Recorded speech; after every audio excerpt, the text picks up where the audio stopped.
রাত তখন প্রায় 1টা বাজে। এটা ছিল প্রথমবার যখন আমি এক গভীর রাতে মামির সঙ্গে তার বাড়িতে একা ছিলাম। বাড়িতে বিদ্যুৎ ছিল না, চারদিকে ঘন অন্ধকারে ছেয়ে গিয়েছিল। এই অন্ধকারে মামির মিষ্টি মুখখানি যেন আরও উজ্জ্বল লাগছিল। তিনি গভীর ঘুমে আচ্ছন্ন ছিলেন। তার প্রশান্তির ঘুম দেখে আমার মনে এক অদ্ভুত অনুভূতি এলো। আমার মধ্যে এক অজানা অস্থিরতা সৃষ্টি হলো। তখনই আমার মনে এলো, অনেক সময় গভীর রাতে নির্জনতা বাড়লে নানা চিন্তা মাথায় ভিড় করে। সেদিন সেই ভাবনায় আমি এক ধরনের টান অনুভব করলাম। প্রতি রাতে মামি ঘুমানোর পর আমি তার ঘরেই ঘুমাতাম, আর আমার মামি আমার চেয়ে মাত্র 6 বছরের বড় ছিলেন। দেখতে অত্যন্ত সুন্দরী ও তারুণ্যে ভরপুর। তিনি সব সময় শাড়ি পরতে ভালোবাসতেন। শাড়িতে তাকে অসাধারণ লাগত। তার গায়ের রং ছিল একদমই ফর্সা। আমি লক্ষ্য করেছিলাম তিনি নিজের অনেক যত্ন নিতেন। মাঝে মাঝে ভাবতাম মামি একা একা কিভাবে থাকেন। বন্ধুরা, আজকের গল্পটা অনেক বেশি স্পেশাল। আশা করছি তোমাদের ভালো লাগবে। আর প্রতিদিন গল্প শুনতে চাইলে ভিডিওটি লাইক, শেয়ার এবং চ্যানেলটি সাবস্ক্রাইব করো প্লিজ। তার বিয়ে হয়েছিল মাত্র 5 মাস আগে, কিন্তু তার পরপরই তার স্বামী বিদেশে চলে গিয়েছিলেন। সেই থেকে তিনি একাই নিজের বাড়িতে থাকতেন। ছোটখাটো বিষয়েও তিনি প্রায় অস্থির হয়ে যেতেন। এমন সময়ে তিনি আমার মাকে ফোন করতেন, আর আমি সুযোগ পেয়ে তাদের বাড়িতে চলে যেতাম, কারণ মায়ের কথাগুলো শুনতে আমার ভালো লাগতো না। আজও কলেজ থেকে ফিরে দেখি মামি বাড়িতে এসেছেন এবং তার চেহারায় ক্লান্তি স্পষ্ট। আমি তাকে জিজ্ঞেস করলাম, কি হয়েছে মামি? মামি একটু বিষণ্ণভাবে বললেন, সকালের পর থেকে বিদ্যুৎ নেই। সময়মতো বিল পরিশোধ করতে পারিনি বলে বিদ্যুৎ বিচ্ছিন্ন হয়ে গেছে। বলতে বলতেই তার চোখে জল চলে এলো। আমি তখন তাকে জিজ্ঞেস করলাম, বিল কেন সময়মতো পরিশোধ করা হলো না? তিনি বললেন, তোমার মামা বিদেশে আছেন, আমি একা সবকিছু সামলাতে হিমশিম খাচ্ছি। হয়তো বিল দিতে ভুলে গিয়েছিল, তাই বিদ্যুৎ চলে গেছে। মামির কথা শুনে আমি তাকে আশ্বাস দিয়ে বললাম, চলুন মামি, আমি নতুন করে বিল বের করতে সাহায্য করছি, তারপর বিল জমা দিয়ে বিদ্যুৎ ফিরিয়ে আনি। আমার কথা শুনে মামি খুশি হলেন, আর আমি তাকে সাহায্য করতে এগিয়ে গেলাম। আমি তৃষ্ণার্ত অবস্থায় মামির সঙ্গে বের হলাম। প্রথমে বিলটা নতুন করে তুললাম এবং তারপর তা জমা দিয়ে দিলাম। বিল জমা দেওয়ার পর মামি আমাকে তার বাড়িতে নিয়ে গেলেন। রাতের অন্ধকার চারদিকে ছেয়ে গিয়েছিল এবং এখনও বিদ্যুৎ ফিরে আসেনি। আমরা ঘরে ঢোকার পর চারদিক কিছুই দেখা যাচ্ছিল না। আমি তাড়াতাড়ি আমার ফোনের টর্চটা জ্বালালাম, আর সেই আলো মামির মুখের দিকে তাকাতেই আমার মনে কিছু ভাবনা এলো। এই হালকা আলোতে তার মুখের অপরূপ সৌন্দর্য ফুটে উঠেছিল। আমি তাকে বললাম, আপনি বেডরুমে গিয়ে একটু বসুন, আমি লাইটের ব্যবস্থা করার চেষ্টা করছি। মামি বললেন, আমার অন্ধকারে ভয় লাগে, তাই তো তোমাকে সঙ্গে নিয়ে এসেছি। মামির কথায় তাকে আশ্বাস দিয়ে কাঁধে হাত রেখে বললাম, আপনার ভয়ের কিছু নেই, আমি আছি আপনার সঙ্গে। আমি তাকে নিয়ে গিয়ে বিছানায় বসালাম এবং বললাম, আপনি একটু বিশ্রাম নিন, আমি লাইটের ব্যবস্থা করতে যাচ্ছি। যখন আমি ঘর থেকে বের হতে গেলাম, মামি ভয়ে আমার হাত ধরলেন এবং ভয়ে আমাকে জড়িয়ে ধরলেন। আমার মনও তখন আবেগে ভরে উঠল। আমি তাকে সান্ত্বনা দিয়ে বললাম, আপনার চিন্তা করার দরকার নেই, আমি কিছু একটা ব্যবস্থা করছি। আমার কথায় মামি কিছুটা শান্ত হলেন। আমি ঘর থেকে বের হয়ে ভাবতে লাগলাম, কিভাবে মামির উদ্বিগ্ন মন শান্ত করা যায়। মামি আমাকে সব সময় নিজের আত্মীয়ের মতোই বিশ্বাস করতেন। তার উদ্বেগ কমানোর জন্য আমি দুধের গ্লাসে সামান্য ঘুমে ওষুধ মিশিয়ে দিলাম, যাতে তিনি একটু ভালো করে বিশ্রাম নিতে পারেন। তখনও বিদ্যুৎ আসেনি, তাই মামি সেই দুধ খেয়ে আমার সঙ্গে কিছুক্ষণ কথা বলতে লাগলেন। মামি খুবই অস্থির ছিলেন। তার মন বলছিল, মামা হয়তো বিদেশে গিয়ে অন্য কারো সঙ্গে সম্পর্ক গড়েছেন। মামা বিদেশে যাওয়ার পর থেকে তার কোনো খোঁজ নেননি বা কোনো খবর পাঠাননি, তাই মামি দুশ্চিন্তাগ্রস্ত হয়ে পড়েছিলেন। মামার কথা বলতে বলতেই মামি চোখ ভিজে উঠল, আর আমি তাকে সান্ত্বনা দেওয়ার চেষ্টা করলাম। আমি মামিকে সান্ত্বনা দিয়ে বললাম যে তার দুশ্চিন্তা করার কোনো কারণ নেই, মামা কখনো এমন কিছু করবেন না যা তাকে কষ্ট দেবে। মামি আমার পাশে দাঁড়িয়ে ভীষণ আবেগপ্রবণ হয়ে কাঁদছিলেন। আমি তাকে শান্ত করার চেষ্টা করলাম এবং অপেক্ষা করছিলাম যে তিনি কখন একটু ঘুমিয়ে পড়বেন, যাতে তার মানসিক ক্লান্তি কিছুটা দূর হয়। কিছুক্ষণ পর দেখি মামি গভীর ঘুমে আচ্ছন্ন হয়ে পড়েছেন। তিনি গোলাপি শাড়িতে শুয়েছিলেন, তার শান্ত মুখ দেখে সত্যিই প্রশান্তি অনুভব করলাম। সেই রাতে আমি মামির বাড়িতেই থেকে গেলাম। দুধে মেশানো ওষুধের প্রভাব থাকায় মামি গভীর ঘুমেছিলেন এবং আমি সেই সময়ে তাকে সম্পূর্ণ সান্ত্বনা দিতে পারলাম। সকালে উঠে দেখি মামি উঠে পড়েছেন এবং আমার দিকে তাকিয়ে আছেন। আমি তখন তাকে জিজ্ঞেস করলাম, কি হয়েছে, আপনি এভাবে তাকিয়ে আছেন কেন? মামি মৃদু গলায় বললেন, আধেক দিন চলে গেল আর তুমি এখনও ঘুমাচ্ছ। এবার উঠে বাড়ি যাও, তোমার মা তোমার খোঁজ করছেন। আমি মামিকে হেসে বললাম, মা, সবসময় দুশ্চিন্তা করার অভ্যাস আছে। আমি তো আর অন্য কোথাও যাইনি, আমি মামির কাছেই ছিলাম। মামি তখন মৃদু হাসি দিয়ে বললেন, এত কথা বলার দরকার নেই, তুমি আমার বিছানায় কেন ঘুমালে? বাড়িতে তো আরও ঘর ছিল, তুমি চাইলেই অন্য ঘরে ঘুমাতে পারতে। মামির কথায় আমি একটু অপ্রস্তুত হয়ে গেলাম। তবে বুঝতে পারলাম যে তিনি রাতের ঘটনাগুলো নিয়ে কিছুই আঁচ করতে পারেননি। মামির কথাগুলো এড়িয়ে আমি উঠে ফ্রেশ হয়ে নিলাম, তারপর বাড়ি ফেরার জন্য প্রস্তুত হলাম। বাড়িতে পৌঁছাতেই দেখি মা রাগ করে বসে আছেন। বললেন, কাল সকাল এগিয়েছ, আজ ফিরছ। আমি মাকে বললাম, মামি অন্ধকারে একা থাকতে ভয় পাচ্ছিলেন, তাই আমি থেকে গিয়েছিলাম। এখন সকালে বিদ্যুৎ এসে গেছে, তাই তিনি নিশ্চিন্ত আছেন।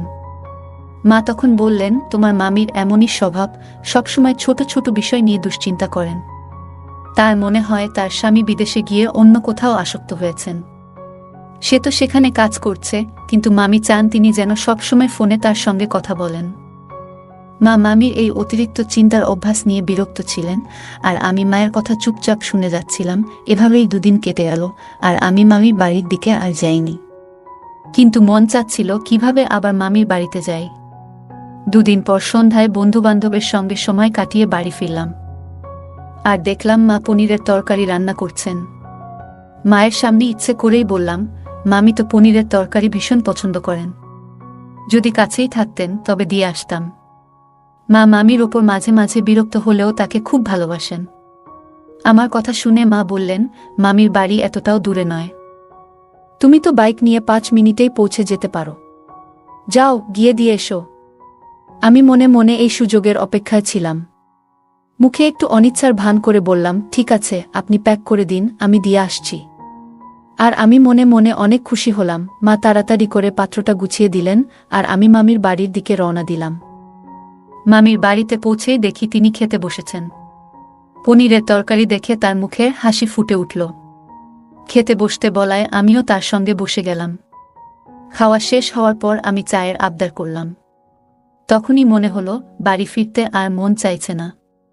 চা খেতে খেতে আমরা দুজনে লুডো খেলায় মেতে উঠলাম, গল্প করেই সময় কাটতে থাকল। মামা না থাকায় মামি ভীষণ একাকী হয়েছেন। বিভিন্ন কথা আমাকে জানালো মামি। আমি বাড়িতে ফোন করে মাকে জানালাম যে মামি আমাকে জোর করে থাকতে বলছেন, যদিও মামি এমন কিছু বলেননি। তারপর মামির দিকে তাকিয়ে বললাম, মামি, আপনি এত দুর্বল হয়ে পড়ছেন, নিয়মিত দুধ খান না কেন?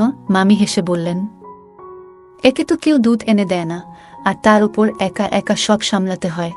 আমি তখন বললাম, ঠিক আছে, এই দায়িত্ব এখন থেকে আমার। আমি দুধ এনে তা গরম করে মামিকে দিলাম। দুধ হাতে নিয়ে মামি আমাকে স্নেহের দৃষ্টিতে দেখে বললেন, তোমার মতো ভাগনা সবার থাকা উচিত। তুমি আমার প্রতি এমন যত্নশীল যে তোমার মামা না থাকলেও আমার কোনো অসুবিধা হয় না। মামির কথা শুনে আমি মৃদু হেসে বললাম, কিন্তু তিনি জানতেন না যে আমার এই যত্নের পেছনে ভিন্ন উদ্দেশ্য রয়েছে। মামি দুধ পান করলেন এবং কিছুক্ষণ লুডো খেলার পর নিজের ঘরে ঘুমাতে চলে গেলেন। তার ঘুমের মধ্যে আমি রাতটা নিরিবিলি কাটিয়ে দিই। ভোরবেলায় ক্লান্তি অনুভব করে কিছুটা বিশ্রাম নিই। মামির কথা মনে পড়ায় আমি পাশের সোফায় শুয়ে পড়ি, যেন কোনোভাবে তিনি সন্দেহ না করেন। পরদিন সকালে আমি একটু দেরি করে ঘুম থেকে উঠলাম। যখন আমি সকালে উঠলাম, মামিও আমার সঙ্গে জেগে উঠলেন। তিনি বললেন, তুমি রাতে এখানে ছিলে, তোমার মা তো চিন্তা করবেন। আমি হাসি দিয়ে বললাম, না, আমি মাকে আগেই ফোনে জানিয়েছি। তিনি বরং খুশি যে আপনার পাশে কেউ ছিল, নইলে একা একা আপনি কিভাবে সময় কাটান, এই ভেবেই মা সবসময় চিন্তিত থাকতেন। বিকেলের দিকে আমি বাড়ি ফিরে এলাম। মা তখন বললেন, তোমার পড়াশোনার দিকে খেয়াল দাও। মামির কাজে সারাক্ষণ লেগে থাকলে তোমার নিজের ভবিষ্যৎ নিয়ে চিন্তা করা হবে না। আমি তখন মাকে বললাম, মা, তিনি তো একা থাকেন, যদি আমরা তার কাজে একটু সাহায্য করতে পারি তাহলে খারাপ কি? তারপর আমি বললাম, এখন থেকে আমি প্রতিদিন রাতে মামির বাড়ি যাব, যাতে একটু পাহারা দেওয়া হয়। পাড়ার লোকজন বলছিল সম্প্রতি চুরির সমস্যা বেড়েছে। আমার কথা শুনে মা একটু চিন্তিত হলেন, তারপর বললেন, ঠিক আছে, তবে সকালে ঠিক সময়ে ফিরে আসবে। তোমার ক্লাস যেন মিস না হয়। আমি মাকে প্রতিশ্রুতি দিলাম যে প্রতিদিন সকালে সঠিক সময়ে ফিরে আসব বা সেখান থেকেই কলেজে চলে যাব। আমি ভাবলাম এভাবে প্রতিদিন মামির বাড়িতে থাকলে পড়াশোনারও ক্ষতি হবে না। আমি মামিকে বললাম যে সাম্প্রতিক সময়ে পাড়ায় চুরির ঘটনা বেড়েছে এবং কয়েকটি গল্প বললাম, যা শুনে মামি কিছুটা ভীত হয়েছিলেন। এরপর থেকে আমি প্রতিদিন রাতে দুধ নিয়ে মামির ঘরে যেতাম। মামি দুধ খেয়ে ঘুমিয়ে পড়লে আমি তার নিরাপত্তার দায়িত্ব পালন করতাম। আমার এই দায়িত্ব পালন করতে পেরে বেশ সন্তুষ্ট ছিলাম, কারণ মামিও এতে বেশ আশ্বস্ত ছিলেন। ধীরে ধীরে মামি নিজেই আমাকে রাতে থেকে যাওয়ার কথা বলতেন, আর মাকেও চিন্তা করতে হতো না, কারণ আমি ঠিক সময়ে কলেজে যাচ্ছিলাম। আর রাতে মামির সাথে আমার সময়ও কাটছিল ভালো। তিনি এখনো কিছু জানতেন না যে আমি কেন তার কাছাকাছি থাকতে চাচ্ছিলাম। তবে আমার জন্য একটানা রাত জেগে সকালে উঠে ক্লাসে যাওয়া কঠিন হলেও আমি কোনোভাবে সামলে নিচ্ছিলাম। কিছুদিন পর একদিন রাতে মামির ঘরে দুধ নিয়ে গেলে তিনি হঠাৎ বললেন, আজকাল মনে হচ্ছে আমি খুব গভীর ঘুমে আচ্ছন্ন হয়ে যাই। মাঝরাতে একবারও ঘুম ভাঙে না, অথচ আগে এমনটা কখনো হতো না। এরপর মামি আরও বললেন, আজ বিকেলে ঘর পরিষ্কার করতে গিয়ে ডাস্টবিনে এমন কিছু পেলাম যা দেখে অবাক হয়ে গেছি। মামির কথা শুনে আমার শরীর ঘামে ভিজে গেল। আমি বুঝে গিয়েছিলাম মামি কি বলতে চাইছেন, কিন্তু ভান করে জানতেও চাইলাম, মামি, কি এমন জিনিস পেয়েছেন যে আপনি এত চিন্তিত? আমার জানা ছিল যে তিনি সরাসরি কিছু বলবেন না, তাই আমি যেন কিছুই জানি না এমনটা দেখালাম। প্রথমে তিনি গভীরভাবে আমার দিকে তাকালেন, তারপর মাথা নাড়লেন এবং বললেন, না, কিছু না। তোমার জন্য এসব কিছু নয়, তুমি এখনো ছোট। মামি তখন দুধের গ্লাস শেষ করলেন এবং কথা বলতে শুরু করলেন। আমি মনে মনে হাসতে লাগলাম, কারণ মামি আমাকে এখনো শিশু ভাবছেন, অথচ প্রতিদিন রাতেই আমি তার ঘুমের সুযোগ নিয়ে কিছু না কিছু করছিলাম। কিছুক্ষণ পর মামি আবার ঘুমিয়ে পড়লেন, আর আমি আমার কাজে মন দিলাম। আমার কাছে বিষয়টি বেশ আনন্দদায়ক লাগছিল, কারণ খুব সহজেই আমার পরিকল্পনা সফল হচ্ছিল। তবে একদিন মামি বললেন, আজ বিকেলে পাশের বাড়ির মহিলা এসেছিলেন, বেশ অদ্ভুত কিছু কথা বলছিলেন। আমি একটু অবাক হয়ে জিজ্ঞাসা করলাম, কোনো মহিলা? মামি বললেন, তিনি বলছিলেন যে রাতে আমাদের বাড়ির জানালা দিয়ে কিছু অদ্ভুত ব্যাপার দেখেছেন। মনে হয়েছে রাতে কেউ এসেছিল। মামির কথা শুনে আমার মনে শঙ্কা জেগে উঠল, কারণ গত রাতে আমি কয়েকজন বন্ধুকে মামির বাড়িতে ডেকেছিলাম এবং আমরা সবাই একসঙ্গে সময় কাটিয়েছিলাম। এক রাতে যখন আমি মামির সাথে একান্তে সময় কাটাচ্ছিলাম, তখন হঠাৎই আমি বুঝতে পারলাম যে মামির পাশের বাসার এক মহিলা আমাদের বাড়ির দিকে নজর রাখছে। আমি তখন একটু ভয় পেয়ে মামিকে বললাম, মামি, আশেপাশের পাড়াপড়শিদের আপনার ঘরে আসতে না দেওয়াই ভালো। সবাই জানে আপনি একা থাকেন, তাই তারা নানা রকম কথা বলছে। কাল যদি আপনার চরিত্র নিয়ে কিছু বলে, তখন আপনি কি করবেন? আপনার উচিত সবার কাছে সোজাসুজি বলে দেওয়া যে আপনার ব্যক্তিগত জীবনে নজর না রাখে। মামি আমার কথায় সায় দিয়ে বললেন, তুমি ঠিকই বলেছ। আজ যদি ও বলে থাকে যে কাউকে দেখেছে, তাহলে কাল বলতে পারে যে কেউ আমার সাথে দেখা করতে এসেছে। তখন আমার কি হবে? মামির মনে আমার কথা ভালোভাবে ঢুকে গিয়েছিল। আমি তার কাঁধে হাত রেখে বললাম, মামি, আপনি জানেন না, সময়টা খুব খারাপ। আশেপাশের লোকেরা নানা রকম কথা ছড়াতে পারে। যদি কেউ আপনার শ্বশুরবাড়ির লোকদের কাছে কিছু ভুল তথ্য পৌঁছে দেয়, তাহলে আপনারই সমস্যা হবে। তাই পাড়াপড়শির সাথে একটু কঠোর হয়ে চলুন এবং কাউকে আপনার ব্যক্তিগত বিষয়ে কথা বলার সুযোগ দেবেন না। মামি আমাকে ধন্যবাদ জানালেন এবং বললেন, তুমি আমাকে সঠিক পরামর্শ দিয়েছ। এখন থেকে আমি আর কাউকে আমার বাড়িতে ঢুকতে দেব না। আমি মামির এই সিদ্ধান্তে খুশি হলাম। আমার সরল মনের মামি আমার প্রতি অন্ধ বিশ্বাস করতেন, আর আমি সেই সুযোগটাকেই কাজে লাগাচ্ছিলাম। সেই ঘটনার পর থেকে মামি আশেপাশের মানুষের সাথে সম্পর্ক ছিন্ন করে দিলেন এবং তার প্রতিটি সমস্যার সমাধানের জন্য কেবল আমার উপর নির্ভরশীল হয়ে পড়লেন। ছোটখাটো যে কোনো বিষয়ে তিনি আমাকে ফোন করতেন, আর আমি সঙ্গে সঙ্গে হাজির হতাম। প্রতি রাতেই আমি নিজেই তার জন্য দুধ নিয়ে যেতাম এবং কখনো কখনো সেই দুধে ঘুমের ওষুধ মিশিয়ে দিতাম। প্রথম দিকে আমি একাই তার গভীর ঘুমের সুবিধা নিতাম, কিন্তু ধীরে ধীরে আমি আমার কয়েকজন বন্ধুদেরও নিয়ে আসতে শুরু করি। আমরা বন্ধুরা মিলেই মামির গভীর ঘুমের সুযোগ নিতে থাকলাম। আমার মনে হয়েছিল এই ঘটনা চিরকালই গোপন থাকবে, কিন্তু আমি ভুল করেছিলাম। এক রাতে হঠাৎ করে কিভাবে যেন মামির ঘুম ভেঙে যায়। তিনি ঘর থেকে বের হয়ে এসে দেখেন আমি এবং আমার বন্ধুরা লাউঞ্জে বসে আছি। কিছুক্ষণের মধ্যেই মামি সব বুঝে যান এবং বিস্মিত চোখে আমার দিকে তাকিয়ে থাকলেন। মামির এই আচরণে আমার বন্ধুরাও ভয় পেয়ে দ্রুত সেখান থেকে চলে যায়। তাদের চলে যাওয়ার পর মামি আমার কাছে এসে কাঁধ ধরে জিজ্ঞেস করলেন, এখানে সব কি চলছে? আমি ভীষণ ভয় পেয়ে গিয়েছিলাম এবং কিছুই বলতে পারছিলাম না। আমি মামিকে বললাম, মামি, আমি শুধু পড়াশোনার জন্য বন্ধুদের ডেকেছি। কিন্তু মামি রেগে গিয়ে আমাকে একটা থাপ্পড় মারলেন এবং বললেন, আমি নিজ চোখে দেখেছি তুমি বন্ধুদের নিয়ে মাদক নিচ্ছিলে এবং 2 মেয়েকেও দেখেছি যারা রাতের অন্ধকারে তোমাদের সাথে সময় কাটাচ্ছিল। আমার কয়েকজন বন্ধু প্রায়ই তাদের সাথে মেয়েদের নিয়ে আসত যারা আমাদের মনোরঞ্জন করত। মামি এই দৃশ্য দেখে ফেলেছিলেন এবং বলছিলেন, তোমার কি লজ্জা নেই? এই বয়সে এ ধরনের কাজ করছো? তোমাকে দেখে মনে হয় না যে তুমি আমাদের পরিবারের কেউ। মামির কথা শুনে আমার মাথা নিচু হয়ে গেল। আমি তাকে বললাম, আমি তো বন্ধুদের সাথে একটু মজা করতে চেয়েছিলাম। কিন্তু মা এসব কিছুতেই অনুমতি দেন না। মনে হয় মায়ের মানসিকতা এখনো অনেক পুরনো। মা আমার বন্ধুদের পছন্দ করে না, তাই আমি রাতের বেলায় এখানে চলে আসি। আজও আপনি দুধ খেয়ে ঘুমিয়ে পড়েছেন, তখনই আমরা একটু মজা করছিলাম। এতে কি ভুল আছে? আমরা তো শুধু একটু আনন্দ করছি। আমার কথা শুনে মামি আমাকে আরেকটা থাপ্পড় মারলেন এবং বললেন, কিছু তো লজ্জা করো। তুমি যেটা মজা বলছো সেটা তো আসলে বিপদের পথে নিয়ে যাচ্ছে। তুমি একবারও ভাবো না তুমি নিজের ক্ষতি করছো। মামির আগে বললেন, তুমি কোনো ভুল পথে পা বাড়িয়েছ জানো? তোমার মা দিনরাত খেটে তোমার কলেজের ফি দেয়, আর তুমি এখানে এইসব করছো। তুমি কি ভাবতে পারো না যে তোমার মা কত ত্যাগ স্বীকার করে তোমাকে বড় শহরের ভালো কলেজে পড়াতে পাঠিয়েছে? যদি তুমি নিজের চেষ্টা না করো, তাহলে তোমার মায়ের কষ্ট সব বৃথা যাবে। হয়তো আমার নিরীহ বোন বুঝতে পারেনি যে তুমি সেই যোগ্য নও। তুমি তো শুধু খারাপ সঙ্গেই পড়ে গিয়েছ, আর আজ তাই এমন পথে চলে যাচ্ছ। মামির কথা শুনে আমার মাথা ঘুরে গেল। তিনি বললেন, এখনই তোমার মাকে ফোন করে সব বলে দেব। আমি ভয়ে কাঁপতে কাঁপতে মামির সামনে হাত জোট করে বললাম, মামি, দয়া করে মাকে কিছু বলবেন না। সত্যি বলতে, এসব শুনলে তিনি খুব কষ্ট পাবেন। মামি হতাশ হয়ে বললেন, তাহলে এসব করার আগে একবার ভাবতে পারলে না?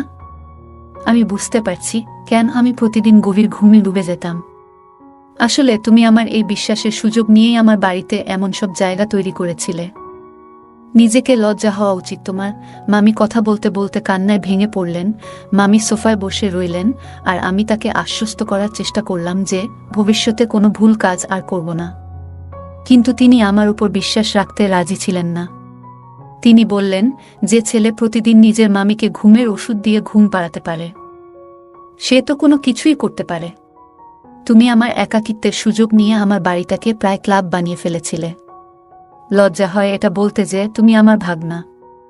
আমি তার পায়ের কাছে বসে মাফ চাইতে লাগলাম, কিন্তু মামি সেই রাতেই আমাকে বের করে দিয়ে বললেন, এবার থেকে আমার বাড়িতে পা রাখার সাহস করো না। আমি চুপচাপ রাতের অন্ধকারে মামির বাড়ি থেকে বেরিয়ে নিজের বাড়িতে ফিরলাম। মা আমাকে দেখে চিন্তিত হয়ে জিজ্ঞেস করলেন, কি হয়েছে? আমি মিথ্যে বললাম যে আমার শরীর ভালো লাগছিল না, তাই মামির বাড়িতে ঘুমাতে পারিনি। এরপর সোজা নিজের ঘরে চলে গেলাম। আমার মনে একটাই ভয় ছিল, যদি মামি মাকে সব বলে দেন, তাহলে বাবা কখনো আমাকে ক্ষমা করবেন না। তবে মামি আমার উপর দয়া করে কিছু বলেননি। তবে তিনি কঠোরভাবে নির্দেশ দিয়েছিলেন যেন আমি আর সেই বন্ধুদের সাথে কোনো সম্পর্ক রাখি না। আমি মামির কথা শুনলাম, কিন্তু এরই মধ্যে কলেজে আমার পড়াশোনা একেবারে খারাপ হয়ে গেল। পরবর্তী সেমিস্টারে আমি সম্পূর্ণভাবে ফেল করলাম। এই সংবাদ শুনে আমার মা খুবই ভেঙে পড়লেন এবং বাবাও প্রচণ্ড রেগে গেলেন। আমি তখন বাবা মাকে প্রতিশ্রুতি দিলাম যে এবার থেকে কঠোর পরিশ্রম করব। আসলে কলেজে খারাপ সঙ্গেই জড়িয়ে পড়েছিলাম। আমার সব বন্ধু তাদের বাড়িতে পার্টি করত, মেয়েদের ডাকত, মাদক গ্রহণ করত, আর আমাকেও এতে অংশ নিতে বলত। যখন মামির বাড়িতে একাকিত্ব পেলাম, তখন সেখানে বন্ধুদের নিয়ে গিয়ে পার্টি শুরু করি। যখন মামি সব জেনে গেলেন, তখনই আমার ভুলগুলো চোখে পড়ে। লজ্জিত হয়ে আমি বুঝলাম যে আমার ফলাফল এত খারাপ হওয়ার মূল কারণ আমার খারাপ সঙ্গ। এরপর আমি সব খারাপ বন্ধুদের থেকে দূরে সরে গেলাম। সৌভাগ্যক্রমে আমার অভ্যাস এখনও শক্তভাবে গড়ে ওঠেনি, তাই খুব দ্রুত আমি সেই অভ্যাস থেকে মুক্তি পেতে সক্ষম হয়েছি। এখন আমি সম্পূর্ণ মনোযোগ দিয়ে পড়াশোনায় মন দিয়েছি। আমি সকল ছেলেমেয়ের প্রতি এই বার্তাই দিতে চাই যে কলেজ বা বিশ্ববিদ্যালয়ে পড়াশোনা ছেড়ে এমন কিছু করবেন না যা ভবিষ্যৎ নষ্ট করে দিতে পারে। পড়াশোনার দিকে মনোযোগ দিন এবং জীবনে ভালো কিছু করুন। জীবনের প্রতিটি পদক্ষেপের সঠিক পথে চলা অত্যন্ত গুরুত্বপূর্ণ, কারণ ভুল পথ অনেক ক্ষতির দিকে নিয়ে যেতে পারে এবং পরিবারের সম্মান ও বিশ্বাস হারানোর সম্ভাবনা থাকে। বাবা মা আমাদের জন্য অনেক ত্যাগ স্বীকার করেন, তাই তাদের কষ্টের মূল্যায়ন করা এবং নিজেদের দায়িত্ব ঠিকমতো পালন করা আমাদের কর্তব্য। ভুল করলে তা থেকে শিক্ষা নেওয়া উচিত এবং ভবিষ্যতে সেই ভুল আর না করার চেষ্টা করা উচিত। ভুল সঙ্গ এবং খারাপ অভ্যাস ভবিষ্যৎ নষ্ট করতে পারে, তাই সঠিক সঙ্গ নির্বাচন খুবই গুরুত্বপূর্ণ। বন্ধুরা, যদি এই গল্পটি ভালো লেগে থাকে তাহলে দয়া করে ভিডিওটি লাইক করুন এবং আমাদের চ্যানেলটি সাবস্ক্রাইব করুন। পাশে থাকা বেল আইকনটি প্রেস করুন, যাতে করে আমরা যখনই নতুন ভিডিও আপলোড করি তার নোটিফিকেশন সবার আগে আপনার কাছে পৌঁছে যায়। ধন্যবাদ। দেখা হবে আমাদের পরবর্তী ভিডিওতে। আমরা প্রতিদিন নতুন নতুন গল্প নিয়ে আসি আপনাদের কাছে।